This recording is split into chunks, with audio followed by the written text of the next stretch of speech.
오늘의 사연 시작합니다. 안녕하세요. 저는 결혼한 지 석 달 만에 이혼해버린 여자예요. 친척 어르신의 소개로 만난 남편은 저보다 4살 많은 남자였죠.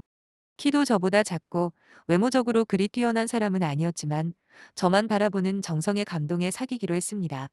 저는 중소기업에서 사무직에 있어요. 반면에 남편은 고등학교 졸업하고 부모님과 함께 식당을 운영하기 시작했는데 8년 전 시아버지께서 돌아가시고 난 후부터는 시어머니와 둘이서 꾸려나가고 있던 상황이었습니다. 사실 저도 딱히 연애 경험이 많은 편은 아니지만 남편은 저보다 더 심했어요. 식당 일이라는 게 이른 아침부터 저녁 늦게까지 바쁘게 일을 해야 하다 보니 여자를 만날 기회가 거의 없었다고 하더라고요. 그래서인지 남편은 저를 놓치기 싫다며 저한테 공을 많이 들였죠. 저희 집은 한때 잘 나간다는 소리를 들을 만큼 제법 잘 사는 편이었습니다.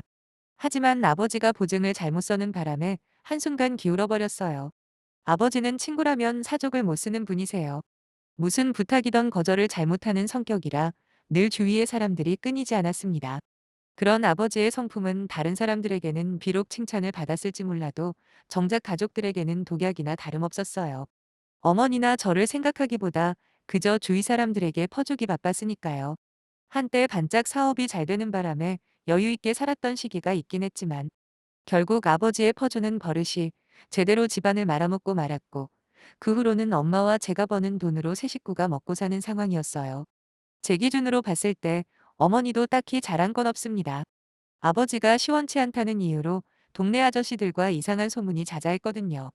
아이러니하게도 그런 부모님과 살아왔던 기억들이 남편과 결혼을 하기로 결심한 결정적인 원인 중의 하나였습니다. 사실 하루가 멀다 하고 아버지와 어머니가 싸우는 모습은 저로 하여금 결혼이 얼마나 부질없는 것인가 생각하게 만들기도 했지만 또 한편으로는 어서 빨리 좋은 남자 만나서 부모님을 떠나고 싶게도 만들었죠. 애초에 남편과 결혼까지 생각하고 사귄 건 아니었습니다. 단지 저한테 잘해주고 세상에서 제일 예쁘다며 호들갑 떠는 그 모습이 싫지 않았을 뿐이에요. 그랬기에 남편이 결혼하자고 했을 때 단번에 거절을 했던 거고요. 가정 형편이 그렇다 보니 모아둔 돈도 별로 없었습니다. 변변한 옷 한 번 제대로 사입지 못하고 모은 게 겨우 2천만 원 조금 넘었으니까요. 거기다 그래도 부모라고 제가 없으면 두 분이서 어떻게 사시나 걱정도 되었거든요.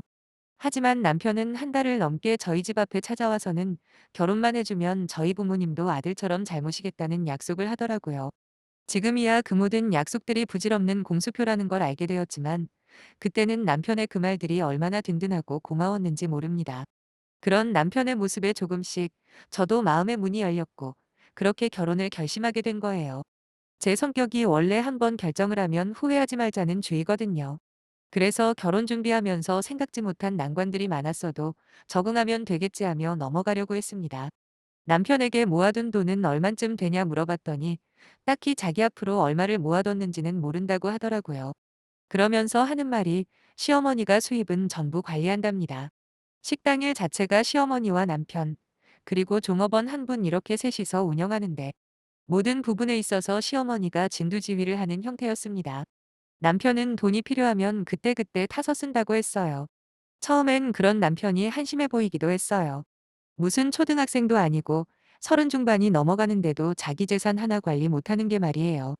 하지만 남편은 웃으면서 어차피 식당 자체가 자기 건데 그게 무슨 상관이냐 하더라고요. 그리고 결혼하면 신혼집은 이미 준비가 되어 있다고 합니다. 거기다가 혼수도 필요 없다고 시어머니 앞으로 빌라가 하나 있는데 저희 결혼식 날짜에 맞춰 세입자가 나가기로 했으니까 거기서 당분간 살면 된다는군요. 괜히 혼수하느라 돈 쓰지 말고 비록 좁긴 하지만 그 집에서 살다가 아이 생기면 시어머니가 제대로 된 아파트 하나 해주신다 그랬답니다. 저는 그런가 보다 했죠. 하지만 그건 그때 문제고 이제는 결혼을 하니까 경제적으로 독립은 하고 싶다 했어요. 경제관념 없는 남자와 살면 아내가 얼마나 개고생을 하는지 이미 친정어머니를 통해서 질리도록 봐왔기에 그 길을 제가 또 걸을 순 없잖아요. 다행히 시어머니도 제 생각에 동의를 해주셨습니다. 결혼하면 남편 월급은 따로 떼서 주시겠다고요. 솔직히 시어머니의 첫인상은 그리 나쁘지 않았습니다. 평생 장사만 하셔서 그런지 말투가 투박하고 직설적인 건 있었어도 기본적인 상식은 있으신 분 같아 보였죠. 오히려 친정 부모님과 비교가 되면서 저런 어머니 밑에서 자란 남편이 부럽기까지 했다니까요. 제가 결혼 날짜까지 잡고 진짜로 시집을 간다는 게 현실로 느껴졌는지 하루는 아버지가 결혼하고도 당신들에게 경제적인 도움을 좀 줬으면 하는 투로 말씀을 하시길래 지금까지 10년 가까이 도와드린 걸로 부족하냐고 한마디 받아친 적이 있거든요. 저 결혼할 때 친정 부모님이 뭐 하나 해준 거 없어요. 오죽하면 시어머니가 친부모님이 아니냐고 조심스레 물어볼 정도였다니까요. 아무튼 여러 우여곡절 끝에 결혼을 했고 신혼여행에서 돌아오는 날 시어머니께 인사를 드리러 갔습니다. 그때는 까맣게 몰랐죠. 제 앞에 어떤 일이 일어날지 말이에요. 시어머니께서 봉투를 하나 건네주시더라고요. 안을 보니 100만 원이 들어있었습니다. 처음엔 용돈 같은 건 줄 알았어요. 그런데 시어머니가 하시는 말씀이 가관이었죠. 한 달치 남편 월급이랍니다. 경제적으로 독립하고 싶다고 하지 않았냐며 이걸로 한 달을 살라네요. 아무리 나중에 식당을 물려받는다고 해도 한 달 월급이 100만 원은 너무하잖아요. 시어머니 논리는 이랬어요. 어차피 결혼할 때 집도 자기들이 해준 거고 식당도 조만간 줄 테니까 이 정도면 충분하지 않냐고요. 납득은 잘 안 되었지만 틀린 말도 아니고 해서 알겠다고 했습니다. 그런데 시어머니가 갑자기 그러시네요. 지금 다니는 직장 계속 다닐 작정이냐고요. 그건 또 왜 그러시냐 물었더니 차라리 식당에 나와서 일하는 게 어떠냐고 하시더라고요.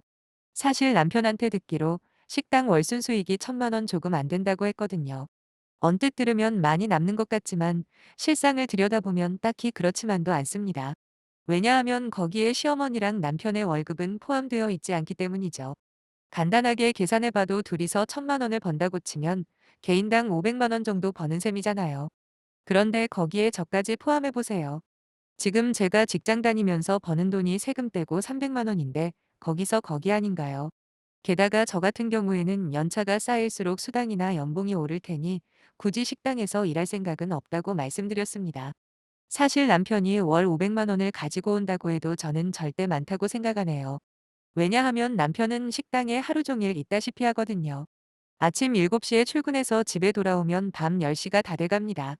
아니면 어떤 날은 오후에 잠깐 들어와 한두 시간 쉬고는 다시 나가서 새벽에 들어오는 일도 숱합니다. 가게의 주인이 한 명이라도 없으면 안 된다는 시어머니의 원칙 때문이죠. 기본 하루에 12시간을 일하면서도 한 달에 2번 쉬는 게 전부입니다. 그러니 월 500을 번다고 해도 결코 많이 번다는 생각이 안 들었죠. 그마저도 식당 물려준다는 핑계로 한 달에 남편 월급으로 100만 원씩 받으며 생활을 시작했습니다. 솔직히 사는데 큰 지장은 없었어요. 제가 버는 돈도 있고 워낙 저나 남편이나 씀씀이가 알뜰한 편이었기 때문에 그럭저럭 돈 모아가며 살았는지더군요. 그리고 보통 남자들은 결혼하고 돌변하는 경우가 많다고 하던데 남편은 시어머니와 관련된 일만 아니면 저한테 정말 잘했어요. 결혼 전과 마찬가지로 애정 표현도 자주 하고 없는 시간 쪽에서 저와 시간을 함께 보내려 노력하더라고요. 그래서 앞으로 다가올 미래만 생각하면서 하루하루 충실하게 살고 있었습니다. 그런데 결혼하고 2달쯤 지났을 때였나 하루는 몸이 너무 안 좋아서 반차를 내고 집에서 쉬고 있었어요. 당연히 시어머니와 남편은 식당에 있는 시간이었고요. 두 사람은 제가 집에 있는지 아예 몰랐을 겁니다. 제가 평소처럼 출근까지 했다가 중간에 집에 들어왔으니까요. 침대에 누워서 잠을 청하고 있는데 갑자기 현관문 열리는 소리가 나더라고요. 시어머니였습니다. 이 시간에 웬일인가 싶어 나가서 인사를 할까 하다 그만뒀어요. 약에 취해 있기도 했고 괜히 일 만들기 싫어서 그냥 자는 척 눈을 감고 있었습니다. 시어머니는 거실에 있는 냉장고를 열었다 닫았다 하시더니 누군가와 통화를 시작하시더라고요. 무슨 이야기인지 들으려고 하지 않아도 너무도 또렷하게 들렸어요. 시어머니가 워낙 목청이 크시거든요. 그런데 가만히 들어보니 저에 대해서 말을 하는 게 아니겠어요. 좋은 이야기였으면 얼마나 좋았겠습니까만 정반대였어요. 기껏 고생해서 아들 키워놨더니 어디서 굴러먹다 온지도 모르는 불려시한테 뺏겼다고 아무래도 수상하답니다. 결혼 초부터 무슨 경제권을 달라고 하는 걸 보니 아무래도 지네 친정에 돈을 빼돌리는 것 같다며 말도 안 되는 모함을 하더라고요. 너무 억울했습니다. 제 월급 300에 시어머니가 주시는 100만 원 합쳐봐야 400만 원밖에 안 됩니다. 물론 둘이 살기에 그 돈이면 충분하다지만 그래도 한 푼이라도 더 남겨서 적금이라도 들려고 아둥바둥 살고 있는데 친정에 돈을 빼돌린다니요. 당장이라도 뛰쳐나가 한바탕 뒤집고 싶었지만 그러지 못했습니다. 몸이 너무 힘들기도 했고 괜히 전화를 몰래 엿들은 것 같이 보이기 싫었거든요. 그렇게 시어머니는 한참 전화 통화를 하시다 나가버리셨고, 그날 밤 남편에게 시어머니가 통화한 내용을 그대로 전달했습니다. 남편도 당황했는지 아무 말도 못하고 눈만 꿈뻑꿈뻑거리더군요. 그때라도 남편이 제 말을 믿어줬다면, 그리고 시어머니에게 한마디 따지기라도 해줬다면 이혼까지 생각 안 했을지도 모르겠네요. 하지만 남편은 마치 제가 오바한다는 듯이 말하면서 그냥 넘어가잡니다. 자기 엄마가 원래 돈에 좀 집착이 심하시다고, 아버지가 살아계실 때 그렇게 돈 가지고 사람을 쥐잡듯 잡았대요. 그러다 보니 유난히 돈 문제에 민감하다면서 저보고 참으라더라고요. 슬슬 이건 아니다 싶은 생각이 커졌고, 그때부터 남편에 대해서 다시 생각하게 되었어요. 저를 사랑하는 건 확실했지만 그 방식이 너무도 잘못된 방향이라는 걸 깨달았죠. 정말로 절 사랑한다면 이럴 때 나서서 제 입장에서 대변도 좀 해주고, 하다못해 시어머니에게 가서 사실 여부 정도는 따져줄 수 있는 거잖아요. 하지만 남편은 시어머니에게는 한마디도 못하는 사람이었습니다. 그렇게 찜찜한 기분만 커져갈 때쯤 하루는 시어머니가 저를 식당으로 부르시더라고요. 그날은 주일이라 집에서 간만에 쉬고 있었는데 점심시간이 지날 때쯤 전화를 하셔서는 오라고 하셨어요. 정말 가기 싫었지만 또 한편으로는 이번엔 무슨 소리를 하시려나 궁금하기도 해서 식당으로 갔습니다. 마침 점심시간 손님들이 거의 다 빠지고 식당 안이 헐빈하더군요. 저를 보자마자 다짜고짜 지금까지 돈을 쓴 내역 좀 보여달랍니다. 자기가 준 100만 원뿐만 아니라 제 월급까지도요. 사실 못 줄 것도 없었어요. 전 당당했거든요. 하지만 저번에 들은 소리도 있고 그냥 내주기가 싫어서 안 된다고 했습니다. 그랬더니 시어머니는 입에 침까지 튀어가며 뒤가 캥기는 게 있긴 있나 보다라고 소리를 치시는 거예요. 그리고는 이번 달부터는 제 월급까지 자기한테 달랍니다. 남편 월급 일합시고 주던 100만 원도 안 줄 테니까 필요할 때마다 탓으라고 하더군요. 어이가 없어서 아무 말도 안 나왔어요. 그것도 싫다 그랬습니다. 지금 속으로 무슨 의심을 하시는지는 알겠지만 절대 그런 일 없다고 이야기를 했어요. 그럼 통장 내역부터 까보라더군요. 그래서 제가 그랬죠. 만약에 통장 내역 가서 어머님이 생각하시는 게 틀린 게 확인이 되면 어떻게 하실 거냐고요. 무릎이라도 꿇고 사과하실 자신 있냐 그랬더니 시어머니가 뜬금없이 그 애미애비에 그딸년이라네요. 뜬금없이 친정부모님을 들먹이는데 그때 저 역시도 눈이 돌아갔습니다. 비록 자랑스러운 부모님은 아니지만 그래도 시어머니 같은 사람한테 욕 듣는 건 죽기보다 싫었어요. 당장 그 말 취소하시라고. 그리고 내가 부모 복 없는 건 나도 인정하는 바다. 하지만 어머님 역시 아들 등신처럼 키우는 건 모르시냐 따져 물었습니다. 지금 이 상황에서도 보라고. 벙어리처럼 한마디 말도 못하고 저렇게 멀뚱멀뚱 서 있는 게 정상처럼 보이냐 그랬어요. 시어머니 역시 지지 않고 그딴 집안에서 보고 자란 게 없어서 제가 이 모양이랍니다. 아들놈이 좋아 죽는다고 해서 결혼은 시켰는데 어차피 하자투성이는 하자투성이라네요. 뭐 하나 마음에 드는 게 없답니다. 그 밖에 여러 가지 이야기를 하셨는데 차마 더 이상 쓰기는 싫으네요. 아무튼 말싸움에 지친 저는 그렇게 마음에 안 드신다니까 이혼하겠다 했습니다.